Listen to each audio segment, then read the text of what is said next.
വാക്യത്തിലോട്ട് വരാം, നിങ്ങൾ ശ്രദ്ധിച്ചു കേട്ടെ. അപ്പം നമ്മുടെ കണ്ണ് ആരെ കണ്ടുകൊണ്ടിരിക്കുക? എപ്പോഴും ദൈവത്തെ. പ്രശ്നങ്ങളെ നോക്കല്ലെന്ന് പറ. അടുത്തിരിക്കുന്നൊക്കെ ഒന്ന് കൈ കൊടുത്തു വെച്ചാൽ പ്രശ്നങ്ങളെ നോക്കല്ലെന്ന് പറ. നമ്മൾ പ്രശ്നത്തെ നോക്കിയാൽ നമ്മൾ ഒറ്റ യോഗത്തിന് വരുത്തും. പ്രശ്നത്തെ നോക്കാതിരുന്നാലോ ഒരു പ്രശ്നം. പൗലോസ് പറഞ്ഞ മറക്കരുത്, ഞാൻ കാണുന്നതിനെ അല്ല കാണാത്തതിനെ അത്രേ നോക്കിക്കൊണ്ടിരിക്കും. കാണുന്നത് താൽക്കാലികം, കാണാത്തതോ.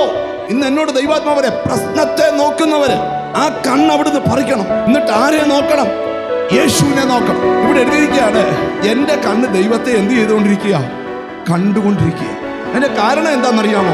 അപ്പോസ്തലപ്രവൃത്തി 2-ാം അധ്യായം 25-ാമത്തെ വാക്യം.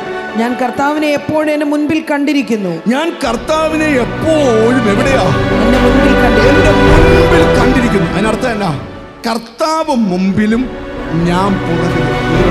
കർത്താവ് മുമ്പിലും ഞാൻ പുറകിലുമാ. ഈ ഒരു വെളിപ്പാട് നിങ്ങളുടെ അകത്ത് കയറും. നിങ്ങളുടെ മുൻപിൽ ചലിക്കുന്ന ദൈവത്തെ കുറിച്ചാണ് പറയാൻ പോകും. നിങ്ങൾക്ക് കഴിയത്തില്ലെന്ന് പറഞ്ഞ ചില മേഖല നിങ്ങൾക്ക് മുമ്പിൽ പോകുന്ന കർത്താവ് ഓപ്പൺ ചെയ്തു തരും. എന്നോട് പരിശുദ്ധാത്മാ പറയാം, നിങ്ങൾക്ക് മുമ്പിൽ ചില തടസ്സങ്ങളെ മാറ്റുവാൻ എൻ്റെ കർത്താവ് നിനക്ക് മുമ്പിൽ ചലിക്കാൻ പോവുക.